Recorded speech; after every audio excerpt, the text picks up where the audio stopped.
बताए के मरले बाई ऐसे मुअली के मार कौन उन्नतिया हते यार बोलो मरबो पाली जाना के मरले बाई ऐसे मुअली के मार कौन उन्नतिया हते यार अरे तोरा करत रे आ गली में तोरा धरैनी रे कैसे भाई से तोरा पिटैनी रे अरे का करे आइल रह हड्डी मसली सब देला से दूर अरे मरले साले का संस भरा अरे मरले साले का संस भरा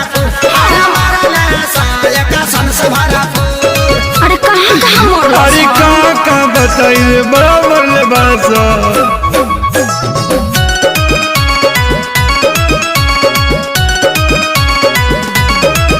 मुँह खोला होट बलेटवा खिया दी अब नया राजा हरदी पिया दी ढेर पालिश मरब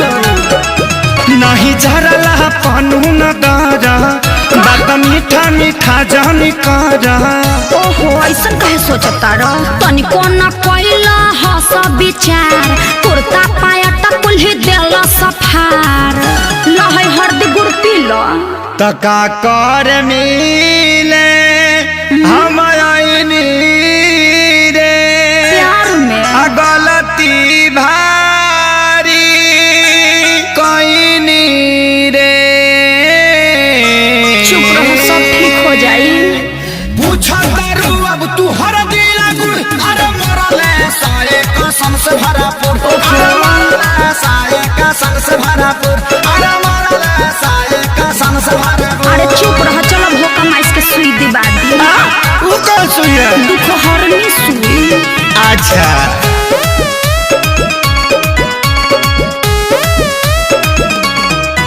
मरल सन जैसे मारे कसाई पापी हो बड़ी बारे सभाई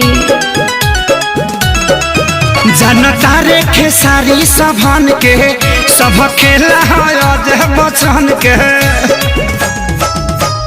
माने के नहीं मोहब्बत में हार ठीक नहीं कोइला सभाई हमार अरे हेंगा कोई मारेला अरे इज्जत अपन हम लुटैनी रे आ सोनू के बात में पड़क गईनी रे रहे के गायब तो तोरा से दूर अरे मरले साले कसम से भरा अच्छा चुप रह मरले साले कसम से भरापुर अरे मरले साले कसम से भरापुर अरे बाप रे बा दर्द होता अरे लावा हमार लाता के पाता साट दी